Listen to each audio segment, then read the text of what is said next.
Hello everyone. So this is Lazy Masquerade. This is not a request.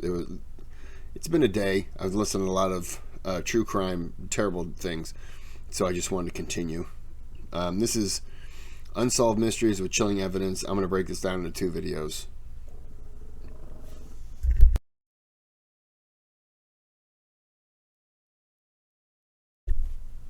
Had to yell. Alright, video. This is a channel I used to watch like 6-7 years ago. 5-6-7 years ago. I haven't really watched much of it lately. I'm from the UK, and as you probably know, it gets a little wet here. Living in London, it's a struggle finding a pair of shoes to keep my feet dry, which is why I'm excited to introduce today's sponsor, Vessi, who make the best.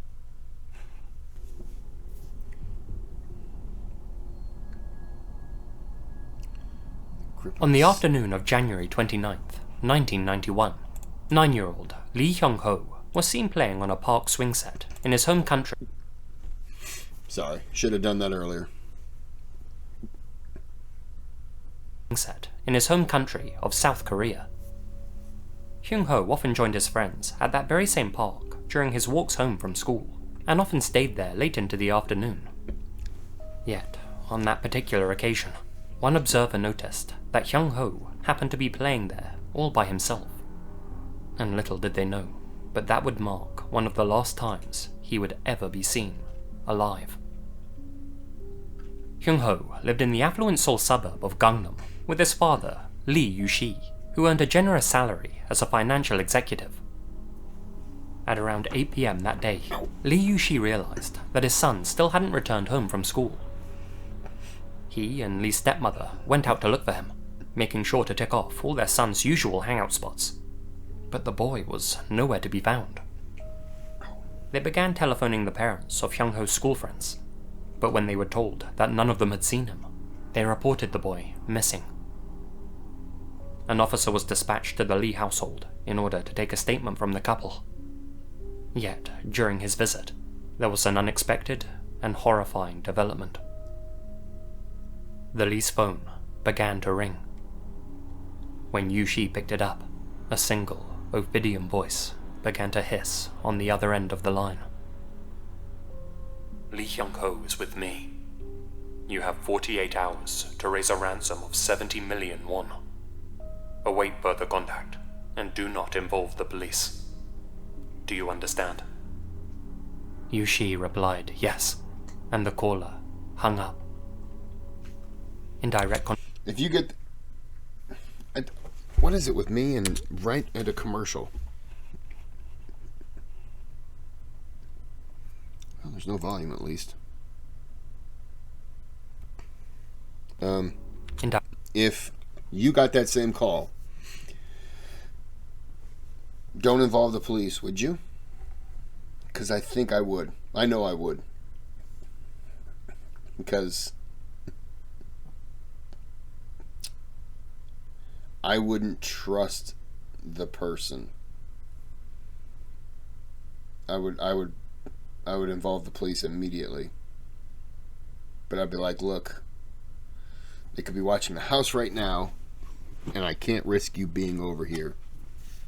But if they have me go somewhere, I'm going to need you to probably tail me or something like that. I don't know. It's tricky, but yeah, I would probably involve the police.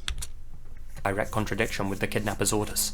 Lee Yu-shi immediately told the visiting officer what had just happened.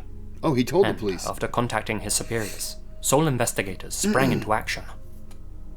Using a variety of different covers and disguises, they outfitted the Lee's home with a number of recording and monitoring devices. Ultimately, though, they were forced to simply sit back and wait for Hyung-ho's captor, whom they began calling the Snake, to contact the house again. They didn't have to wait long.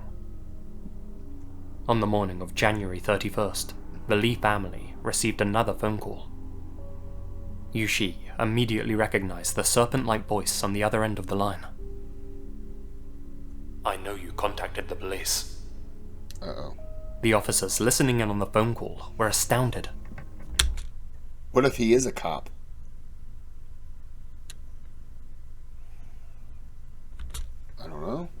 They had taken every precaution to ensure their invisibility, and yet, somehow, this snake was onto them. Li Yuxi took the initiative and insisted that neither he nor his wife had been in contact with law enforcement. Li Hyung-ho's stepmother then chimed in, swearing on her life that they had obeyed his instructions to the letter. When the voice on the other end of the line simply hung up, both the cops and Li's parents descended into a panic. Stop. But their lie had paid off. The snake's accusation had been a bluff, and the passionate insistence of the Lis had convinced him that they were playing ball. After around an hour, the snake called back and instructed the Lis to deliver the 70 million won to a parking lot near Seoul's Gimpo airport. The Lis immediately did as they were told, loading the cash into the trunk of their car, but not without an added special delivery. Along with the cash, a police officer hid himself in the tiny trunk, just in case a very literal inside man was required to catch the snake. He was joined by a team of undercover cops who tailed the Lis to the airport. Following their arrival, the snake instructed the Lis to travel to Seoul City Hall, then again to a theatre on Chungmuro Road. He repeated this process a grand total of 16 times, continuously telling them to meet him at different locations. But in the end, he refused to meet the Lis personally to collect the ransom. Frightened and dismayed, the missing boy's parents were forced to return home for a restless night, and were exhausted the next morning when the phone once again began to ring. I'd be mad now. This time, Hyung-ho's captor instructed the boy's stepmother to drive the ransom money to a prominent local newsstand at exactly 2:30 a.m. Accompanied by a police surveillance team, Li's stepmother waited at a safe distance to ensure that this time the exchange would take place. But to their frustration, the snake didn't show. The Lis were forced to wait until February 5th, a full week after their son had gone missing, for the kidnapper to once again contact them. This time, they were told that instructions would no longer be delivered by telephone, but rather by text messages and handwritten notes. The first text message they received instructed them to go to a secluded part of the city. There, the Lis found a note. On that piece of paper, the snake had written 2 bank account numbers registered with Hanil Bank, along with instructions to transfer 20 million won to each account. On the advice of the police, the Lis only half obeyed the snake's instructions and transferred only one of the ransom payments to the listed accounts. They attached their own note, implying that the rest would be transferred on the return of Hyung-ho.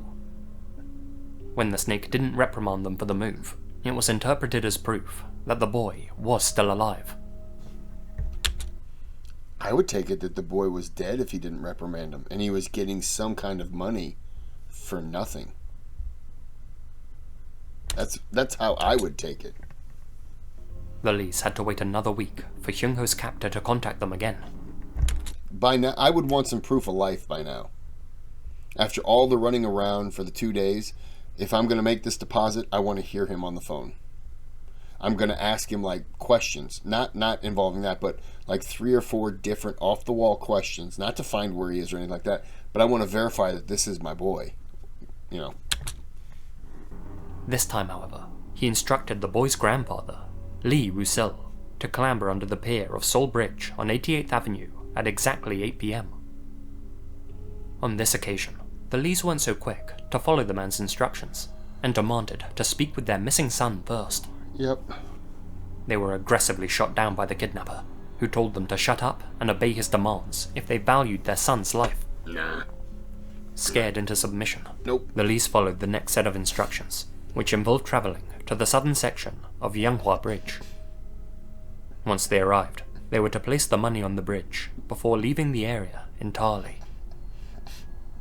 The Lees followed the commands to the letter. Only, instead of filling a bag with the remaining ransom money, only the top layer of cash was genuine. The rest were fake bills, used by negotiators during hostage situations.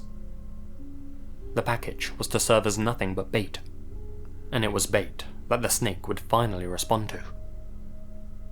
But at the crucial moment of truth, the police, somehow, screwed up the entire operation.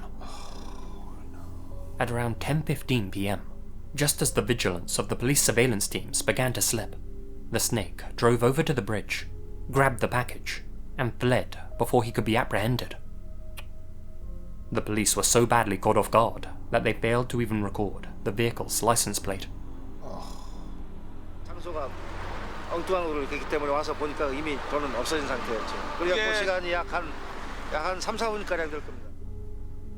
As word of the failure. New from Nutrisystem. Lose weight eating our biggest, heartiest, and most satisfying meals ever. I don't wanna. Shut your face. As word of... Earlier when I said I would involve the police, but I would ask them, don't screw anything up and make it worse. Or, I don't know, be on the wrong side of the road. The failure spread up the chain of command. They knew they'd be held to pay, both from their superiors and the snake. Within the hour, a call had been placed to Li Yushi's personal telephone. It seems you don't want to get your son back. This is the last time we'll contact you. Li Yushi began pleading for another chance, but it was too late. The snake hung up and remained true to his word. In response, the Korean police moved to freeze both accounts listed on the previous note, ensuring the 20 million won ransom could never be withdrawn. Days later, the manager of a bank branch in central Seoul contacted law enforcement, claiming a man had just fled from his premises after being refused access to one of the frozen accounts. One of the tellers gave a description of the man, but it proved too vague, and the police turned to the bank surveillance cameras for more clues. Yet, while forensic analysts pored over the bank's CCTV footage, a shocking and heartbreaking discovery was made near Han River Park. Lying in a drainage channel was the body of 9-year-old Lee Hyung-ho. The boy's eyes, nose, and mouth were all covered in black duct tape, with his hands and feet bound with nylon rope. The cause of death was determined to be suffocation, with the coroner surmising that Hyung-ho's killer had simply placed some tape over his mouth and nose and watched him writhe and squirm until he ran out of oxygen. It also emerged that the remnants of food found in Hyung-ho's stomach consisted of the same meal he had eaten at his classmate's house the day he disappeared, meaning that in all likelihood he had been slain on the same day he was taken. For a total of 44 days, Hyung-ho's killer had simply taunted and toyed with his victim's family, knowing full well that they would never see him alive again. In the years that followed Lee Hyung-ho's slaying, numerous composite sketches of the suspect have been produced and circulated. Excerpts of the snake's voice have also been widely distributed, in hopes that someone, somewhere, might recognize him. 제가 데리고 있다고?